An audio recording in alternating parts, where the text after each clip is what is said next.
Hi, magandang araw po sa inyong lahat. For our second reading of the day, tingnan naman po natin kung ano po ang makikita natin sa second reading of the day today. Ayan.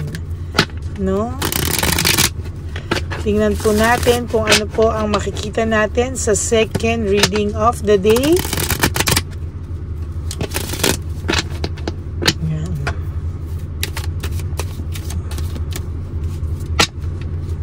Okay. Balasahin lang po natin mabuti para makita nyo po na nare-reshuffle po maigi ang ating mga baraha. No?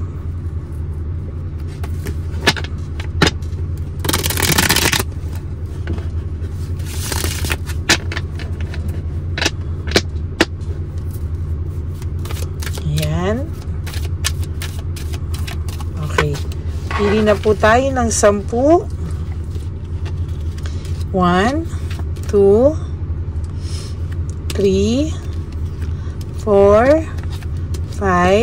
6, 7, 8, 9, and 10.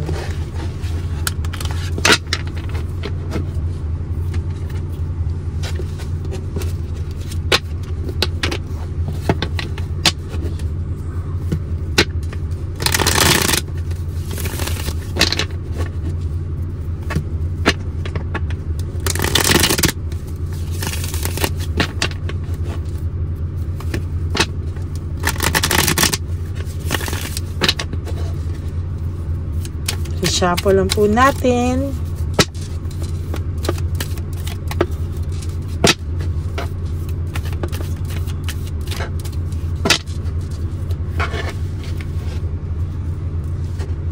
Okay. 1, 2, 3, 4, 5, 6, 7, 8, 9, and 10.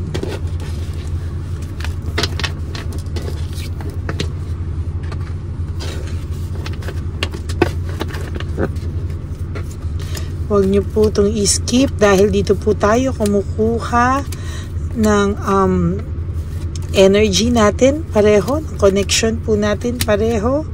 That's why huwag niyo po itong yan. Okay.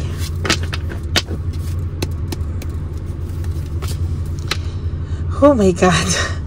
For your first card pa lang po, it is all about burned out and overstress. Your person po talaga sa ngayon ay very burned out siya talaga sa mga pangyayari. Overstress po talaga siya. No, sa totoo lang po, pag ganito po ang pakiramdam niya, para pong lagi na po itong hinihila nang maging wala siya sa mood, no? Ang person niyo po ay wala sa mood sa mga oras na to. Siya po ay buryot na buryot at talaga pong aburido sa kanyang present, no? Talagang hirap na hirap po ito. Ayan, no? Sinasabi niya po talagang nagkamali po siya sa ginawa niyang pagpalit sa'yo, nahirapan po ito, and totally talagang hindi niya po alam kung ano po ang gagawin niya. Natukso lang daw po talaga siya oh. Sa ngayon po, ang person niyo po is somehow bumabangon, gumigising, natutulog na wala pong kalatoy-latoy ang buhay niya o pakiramdam niya. Very uninspired, lack of passion, ano? Sa totoo lang po, hindi po ito nakakatulog, hindi ka po mawala sa isip nito. And sa nakikita ko po talaga dito, talagang yung pinagsamahan nyo po ay hindi niya pa rin nakakalimutan. Oh my God. Yung pinagsamahan nyo po ay nasa isipan pa rin niya, at yung pinagsamahan nyo po, ang basic standard niya pa rin po, no? Ang standard niya pa rin po dito, no? Tatype ko lang po yung title natin. Nasa isip pa din niya ang lahat ng pinagsamahan nyo. at hindi niya malimutan lahat ng pinagsamahan nyo. Pinagsamahan nyo. Yan, hindi niya po makalimutan yung pinagsamahan nyo. And somehow, no, ayan po, no, nakikita ko po dito na wala po siyang kagana-gana sa mga nangyayari sa buhay niya. For some of you po na may long distance love affair, kaya isa rin po ito sa naging kaya siya naging marupok, no? Or kung hindi man po long distance love affair, maybe meron po siyang nakikita na nagkaroon kayo ng gap or nagkaroon kayo ng hindi pagkakaunawaan, no? Or most of the time po, baka hindi kayo nagkakaintindihan, hindi kanya naintindihan, hindi mo siya naiintindihan, or hindi ka po niya naiintindihan at all, no? Pakiramdam niya po siguro ay lagi na lang po kasi ikaw nasisisi dito, and malamang po sa malamang baka po hindi kayo nagkaintindihan lamang. Nagkaroon parang ang pakiramdam mo po, hindi kanya iniintindi, hindi kanya pinaprioritize. Ang pakiramdam naman po niya ay hindi rin siya ang priority mo, no? Hindi po kayo nagkaroon ng intindihan. Ang difference lang po sa inyong dalawa ay ng babae siya o ng lalaki siya, or nagkaroon siya ng iba, binaling niya po sa iba na dapat po ay pinag-usapan nyo na lang po, no? Maling-mali po siya sa naging decision niya. Maling-mali po siya talaga na somehow ay talagang napunta siya sa side na nagmadali siya. Nagpunta po siya sa side ng desisyon niya na hindi niya po kinaya, no? Natukso po talaga ito.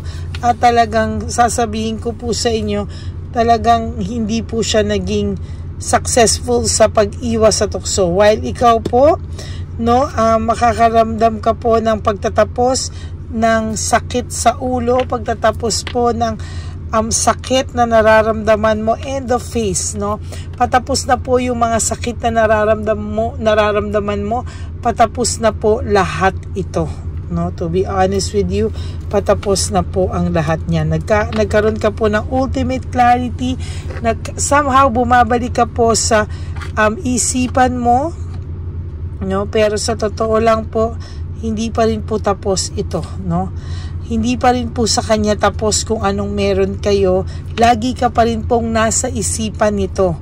And somehow, sa nakikita ko po, no, kahit ano po ang yabang nito, sasabihin ko po sa iyo, no, kahit ano pong yabang nito, tandaan mo po, no, tandaan mo po. Panglabas na anyo po niya yung kayabangan na yan, pero deep inside, isa po siyang mahina at marupok pagdating sa iyo, no? Sinasabi ko po sa iyo. Akala niya po kasi sawa na siya sa iyo eh. Akala niya po kasi na wala ka ng, parang nawala na siya ng thrill, ng adventure sa samahang meron kayo. Kaya ginawa niya po yun. Ngayon po, bumabalik sa kanya lahat ng alaala nyo. Bumabalik po sa kanya lahat ng memories nyo. Lahat ng pinagsamahan nyo. And somehow, nagbe-bring back po ito sa kanya ng sadness sa puso niya po, no? Hindi niya po akalain na mangyayari po na darating ang araw malulungkot na naman siya sa pagkawala mo. Akala niya po is hindi na po siya malulungkot. Akala niya magiging masaya lang siya. Pero hindi po, no? Malungkot po ang taong ito. Nakakaramdam po siya ng matinding lungkot ngayon. Ayan, siya naman po yung nakakaramdam ng mga naramdaman mo. Heartbreak, suffering, grief. Siya naman po ngayon yung nagsasuffer.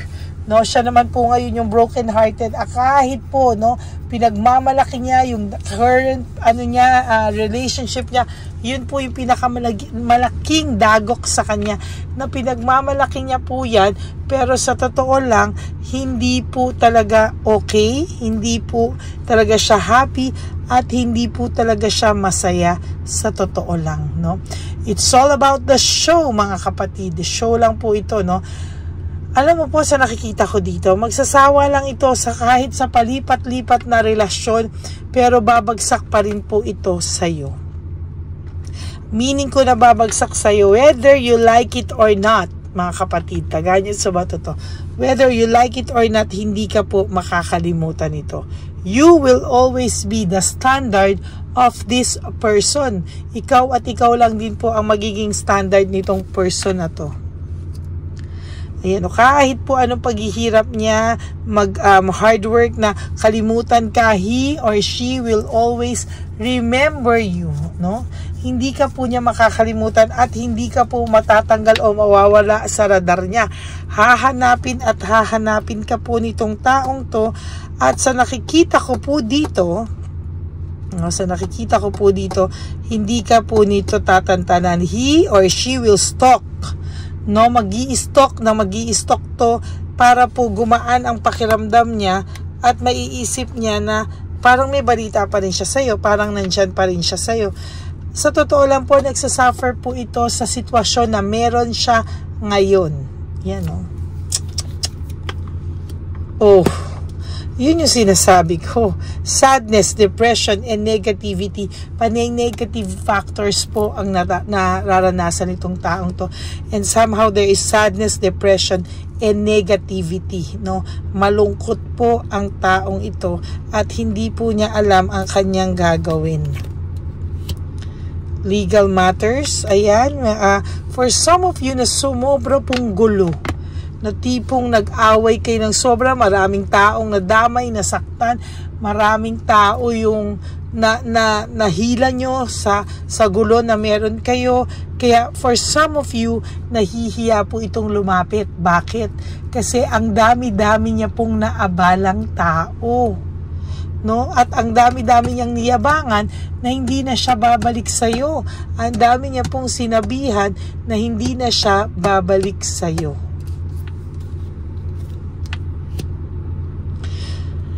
Dissatisfied po siya sa buhay niya and lack of inner joy. Actually, kanina nabunot ko rin po ito, no? Dissatisfied and lack of inner joy, yan po ang araw-araw na buhay niya sa ngayon. Hard to believe kasi minsan yung iba po ang saya-saya ng itsura, ang saya-saya ng nararanasan nila, na nakikita nila, na nararanasan ng person nila ngayon. Maybe yung person nila pwedeng mayaman din, yung third party, no? Pero sabi ko po sa inyo, nare-realize niya na hindi po, tandaan mo to, hindi po sa material na bagay pala sumasaya ang tao. Somehow he realized na malungkot pa rin po pala yung walang connection, ano?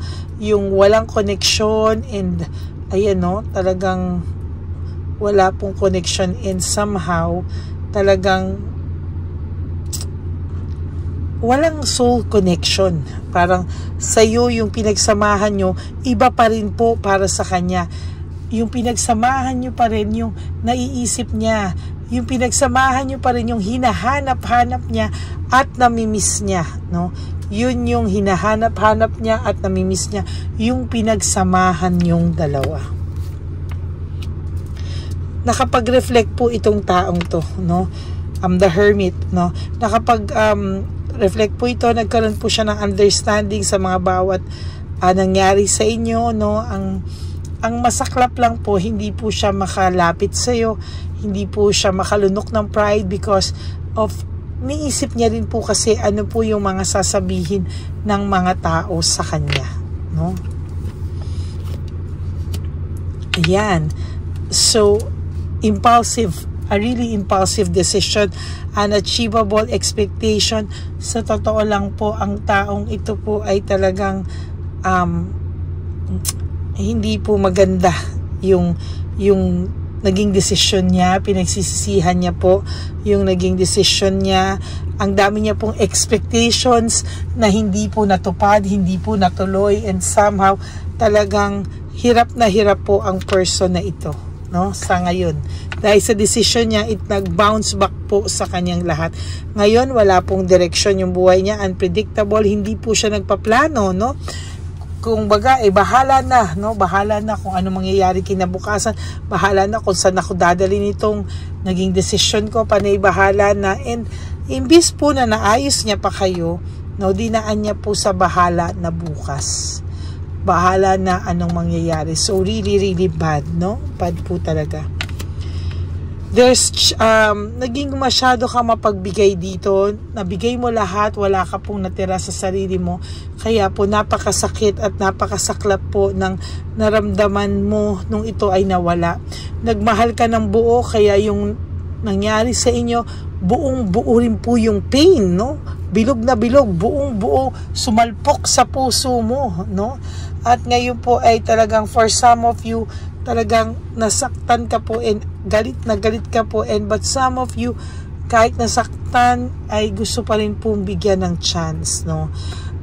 Iba-iba po kayo ng pagtanggap, iba-iba po kayo ng souls, pero lahat po yan ay valid, no? Very valid actually. Ayun sinasabi ko, lack of initiative, no? Wala po siyang ginagawang anything, wala po siyang ginagawang kahit ano, pero lumalabas po dito, no, na somehow ay hindi po madali para sa kanya, no? Hindi po madali para sa kanyang umaksyon ngayon. Hirap na hirap po ito, and somehow napapagod na rin po siya sa klase ng buhay na meron siya. Oh, ang ganda. There is resentment, no?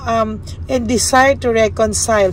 Gusto niya po talagang magkaroon ng reconciliation and forgiveness, pero meron po siyang lack of initiative dito, meaning hindi lang po siya talaga makagawa ng action, pero somehow po, no, somehow po talaga pinagsisisihan niya po yung mga nagawa niya, pinagsisisihan niya po lahat, and somehow he really wants to come back. Ayan ang pinagsisihan niya. Pinagsisihan niya pong iniwanan ka niya at nag-move on siya sa ibang buhay, sa ibang tao. Pinagsisisihan niya po ngayon ito lahat, pero wala po siyang magawa kung hindi sa ngayon ay magsisi, pero hindi pa rin po niya mapakita sa mga tao na siya ay nagsisisi. Hindi niya po mapakita sa mga tao kung ano po yung tunay niyang nararamdaman, kaya ngayon po ay siya po ay hirap na hirap. Ang bigat. Bigat po, masama pa naman yung pakiramdam ko, and yet this card reading is ang bigat. Ramdam na ramdam ko po yung bigat. Kung nararamdaman nyo lang po sana yung energy ko sa baraha and sa energy ko ngayon, ang bigat po, and I really feel yung sadness, depression, and negativity na nararamdaman ng person nyo, na hindi nyo po mapaniwalaan because ang yabang po minsan ng dating niya, or ayan sa Facebook, no, kung ano-ano pong nilalabas niya. Somehow masaklap po ito, no?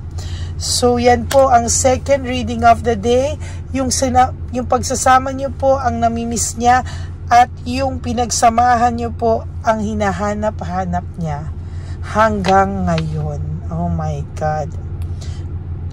So that's it for your second reading of the day. For those of you po who would like to have a private reading with me, you can message me po at Lady Lee Elena. Nasa dulo po yan ng ating video. Diyan nyo lang po ako makokontak. That's my only official and legit FB account. Ayan. So, diyan nyo lang po ako pwedeng i-contact para sa mga gustong magpa-video call ng private reading. And i-follow nyo na rin po yung FB account kong yan. Bakit po? Kasi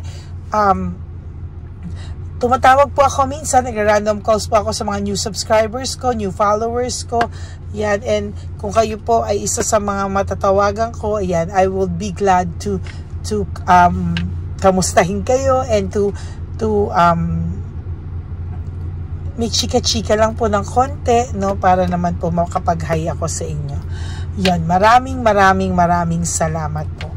And for those of you who would like to give me a super thanks for this video, I would really love and appreciate that from the bottom of my heart. Maraming salamat po. And please, no skipping of ads po. Tulong nyo na po yan sa ating channel. Parang donation nyo na lang po yan sa ating channel, no? Yung hindi pag-skip ng ads. Maraming salamat po sa inyong lahat. And dun po sa mga aking solid and ever loyal na Lady Elena, friends, family, and subscribers, mahal ko po kayo. Kasi lagi po kayong nandyan, kahit marami pong nagsusulputan na new subscribers, still nandyan po kayo sa tabi ko. Lagi nyo pa rin po akong hinahanap. Kahit ang dami pong nagsusulputan na hindi po natin alam talaga na bigla na lang nagkakaroon ng mga YouTube channel na napakadami ng tarot card readers. Pero binabalik-balikan nyo po ako at hinahanap nyo po ako. So maraming salamat po sa inyong lahat. Hindi nyo po alam kung gaano kasaya yung puso ko na naa-appreciate nyo din po yung pagmamahal. There were times po na parang gusto ko nang tumigil kasi pakiramdam ko baka gusto nyo na baka sawa na kayo sa akin or hindi nyo na po ako hinahanap. But no, I feel the warmth of your love. Nararamdaman ko po yung init ng inyong pagmamahal at yung hinahanap nyo po ako lagi. So, sabi ko po sa sarili ko, kahit may isa o dalawa na lang na nanonood sa akin at naniniwala sa kakayahan ko at sa mission kong ito, I will never stop from giving you a general reading of the day. So, maraming salamat po sa inyong lahat. And of course, sa lahat po ng aking payo, no, just live one day at a time. Huwag niyo po munang problemahin yung mga susunod na araw, susunod na buwan, ng birthdays nyo, anniversary nyo, lahat ng okasyon, Christmas, New Year, Valentine's Day, pati po mga summer season, rainy day season. Huwag niyo pong problemahin yan. Just live for today. You wake up po and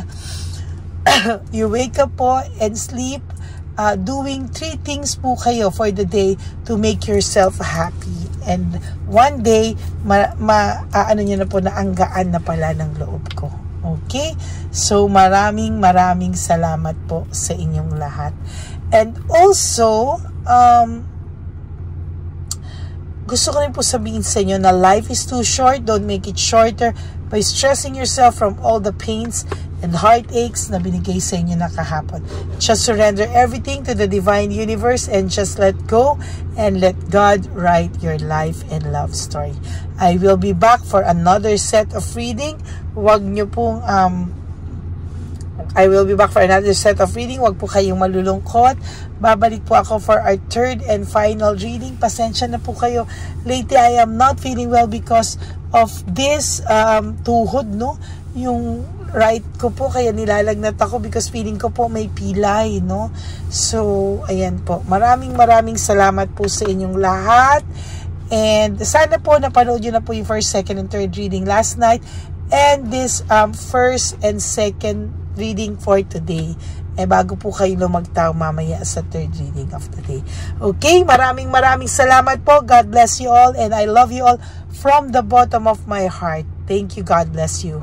Mahal na mahal ko po kayo. Bye!